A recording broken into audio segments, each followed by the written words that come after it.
And James, I think that you should get started. I think we need some good music now. And, and James, you will be accompanied by an old friend of yours, Philip Mull. Yes. I think you worked together for 16 years. 16 years, that's a long time. We still haven't got a divorce. But, and the tune that you're gonna play from the beginning, yes, is The Swan. Yes, from Sanson, and it was your idea. Yeah. So I hope the Swan makes it through the program. I hope so too. The swan won't sink. I think it'll be okay. They don't come in tins like the sardines. Anyway, here comes the Swan.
We'd like to play for you now a little piece called En Bateau by Claude Debussy, and we'd like to dedicate it to all the people who live here and who own boats and who are excited by boats, sailing and building of boats.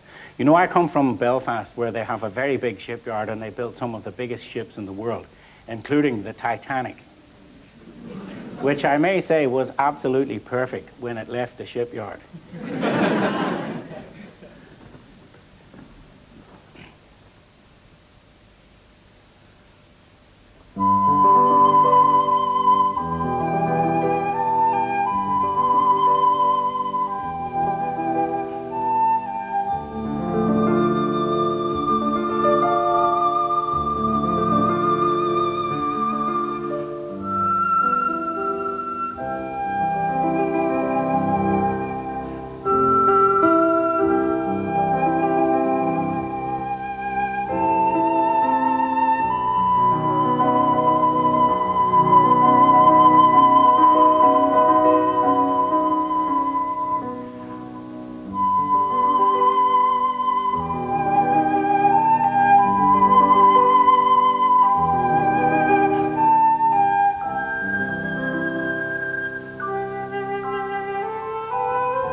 Thank you.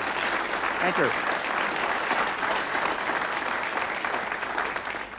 We'd like to play for you now a short little piece, which probably has more notes than those two pieces put together. But it's much shorter. It's only less than a minute. It's called The Flight of the Bumblebee by Rimsky-Korsakov.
Bravo, Philip.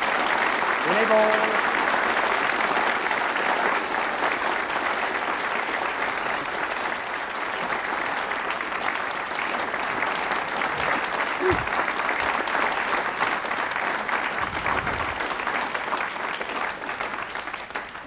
That's about the quickest, the fastest bumblebee I've ever heard. Yeah, they're getting faster as time goes on. That reminds me, do you know that a bumblebee is, really, it's the way it's constructed. It shouldn't be able to fly? You heard that? No. It's true, that's something I've heard. Is it true? Somebody else heard that? Yeah? But, Well, something went wrong with the design because they're very good flyers. But they don't fly very high. That's why they get killed by trucks, you know, when you drive along. Bumblebees. Otherwise, if they went a bit higher, they'd be more bumblebees. It's true. I learned it in the Boy Scouts. Jimmy, that flute, is it true it's made out of pure gold? Yes, sir. All of it, except the diamonds are made out of diamonds. Pure diamonds. What does the gold mean for the sound? Well, I think, you know, I'm sort of an expert in gold flutes, and I have 11 of them. And so I can tell you, I think it sounds better, and the keys are definitely better. They're stronger than silver.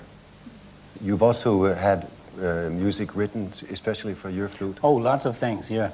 As a matter of fact, I just ordered a gold alto flute. That's a big one like this. And it's 14-karat gold with 9-karat keys. It'll be the only one in the world made completely of gold. Because a friend of mine... You should play in the bank. I always wanted to live in a bank. Anyway, a friend of mine called Dave Heath, a young British composer, he's written a flute concerto, and it starts off with the alto flute. But it's not like alto flute like you might think. It's like it starts with holding down all the keys and going.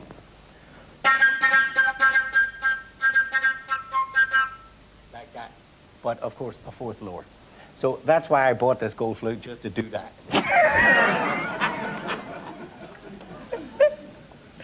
But, I mean, anybody can play like a golden flute. That's a piece of cake. But this one, this flute, now, this one, I found in the attic at home. I had it when I was a kid. It's bought in a toy shop. And I think it would be interesting to see what Jimmy can make out of this one. Because, I mean, as I mentioned, to play on a golden flute, I mean. By the way, do you want to trade it?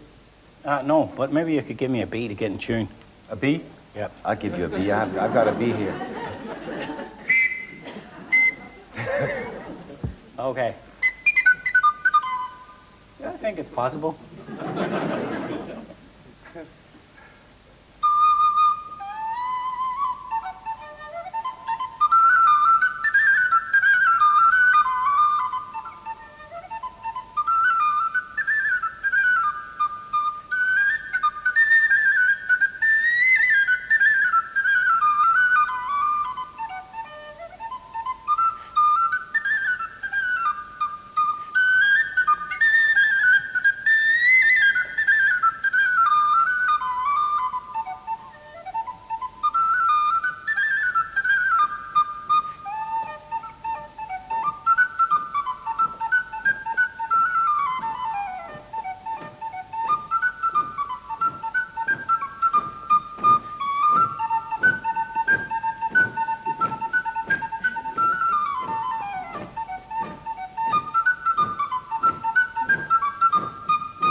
Yeah, I remember that. I used to play that one when I was a kid as well, yeah. But apparently it doesn't need to be made out of gold. No, no. You do well without. By the way, I want to challenge you because... Oh, you do you? Yeah, I want to challenge you, yeah, but I'll keep away from the flute this time. You see, there was a movie called, I think it was called The Deliverance. And they had a tune called The Dueling Banjos. Oh, yeah. You remember that? So now we're gonna... So I'll try to do something and you're gonna try to repeat it. Okay. I just have to tune my flute, just a second. Okay.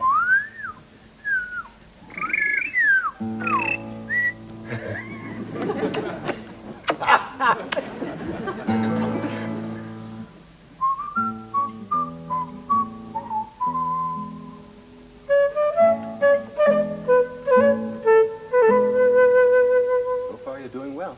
Thank you.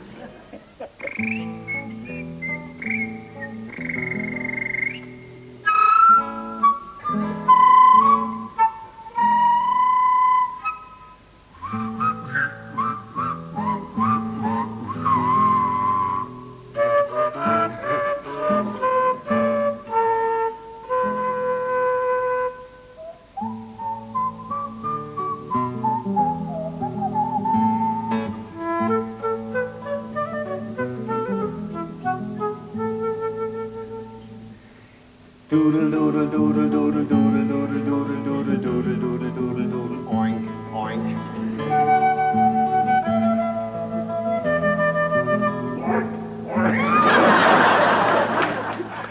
Doodle doodle doodle doodle doodle doodle doodle doodle doodle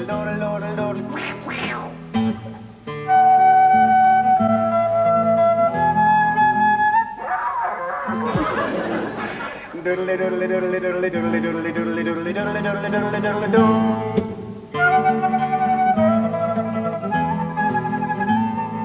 Doodle doodle doodle doodle doodle doodle doodle doodle doodle doodle doodle doodle.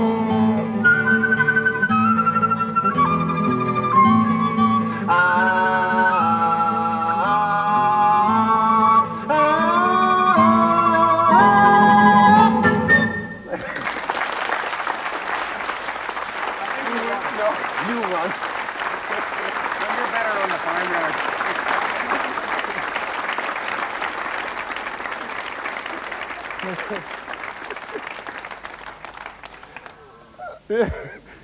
Anyway, now we're going to try with, after this, gift to culture and music. Then over to some other kind of music. And this time you'll be backed not by me, but by 4 ladies. Not just 4 normal ladies, but 4 sophisticated ladies. Ladies and gentlemen.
Thank you.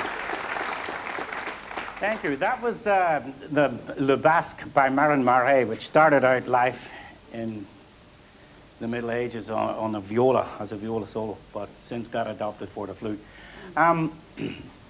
We'd like to play for you a tune now written by the great, great composer of Ireland, who wrote many, many tunes and melodies and things, toured Europe, also was responsible for many of the great things and wonders of the world, like the writing on the cave walls and things like that.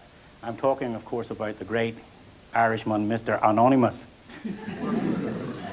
And he was a fellow who studied all around Europe. In fact, he gave some music to Bach and to Mozart and people like this. They all wrote variations on Anonymous's music. And he was very, very famous in Ireland too. And while he was in the north of Ireland, he wrote a piece called Danny Boy, and we'd like to play it for you now.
Now, Mr. Anonymous, our man on the road there with his pen and manuscript, he didn't always write just sad melodies like that. He wrote melodies which depicted scenes of life and which encouraged the heroes of Ireland to do their jobs and things like this. And he also wrote melodies honoring the great kings of Ireland. Now, one of these great kings of Ireland was a gentleman called Brian Boru, who played the harp, which is why on the Irish passport you have the harp on the front of it. So no Irishman ever leaves home without his harp. Anyway, now, this Brian Boru, he had a rather unfortunate day one day in 1000 around about Easter. When he came, he had an appointment with a few of the Danes. They came over there in a boat, you know, with their horns and everything. I think they wanted to steal a few original anonymous manuscripts. Anyway, they had a fight about the music. I don't think the Danish people like Brian's playing his harp. So Brian, as a result, went upstairs to lead the big choir of harp players up there. And that was that. He was killed in the great battle of Clontarf. But Mr. Anonymous left with us the melody called The March of Brian Boru, and we're going to play it for you now. But it wouldn't be complete without a guitar. Eddie, have you got your guitar ready and wound up there? I'm ready. Okay.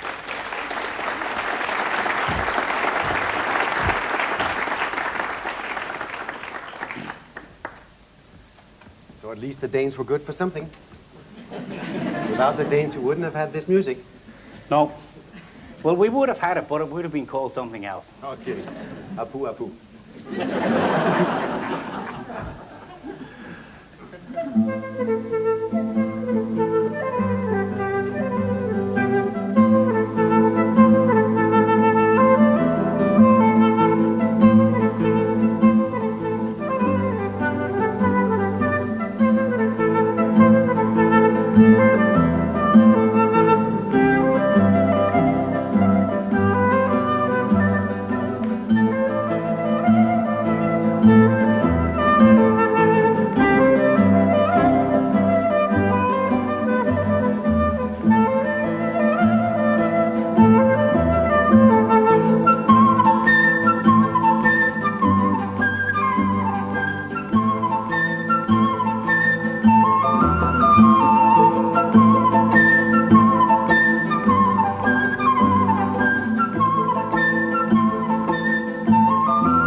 Now something completely different. It's Annie's song. Ah, yes. And that has a story? Yep. In 1977, I was walking along the road in Switzerland, and this madman came along with a motorcycle and ran over me. And he broke both of my legs and my left arm, and I was in the hospital for a number of weeks. And during this time, I settled into the hospital. You know, I ordered a hi-fi and about 10 bottles of scotch. Instead of taking the painkillers, it's better to drink scotch. You can always get yourself off the scotch, but it's very difficult to get off the pills. Anyway, so during this time, people would bring me records, and a friend of mine brought me a record of John Denver, who just made a big success in London singing a live concert. And in this live concert was a song called Annie's Song. And I decided in the next record I'll record this song for Annie. So I did. And here it is. I won't say break a leg, you'll probably break both. So. I've done enough of that for a lifetime. Don't recommend it.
that became a world hit, so it was good for something. You broke your legs. Yeah, I think it put the kids through the first year of school. Anyway, now I think you deserve to sit down. Thank you. You must get tired standing all the time. After 25 years of standing. And now we're going to sing because this is Jimmy's debut as a singer. So shut the doors. I think you're doing well as a singer. In fact, you look a little like Kenny Rogers. So that's a good start, isn't it? Yes. Here comes a good night song, Good Night Ladies.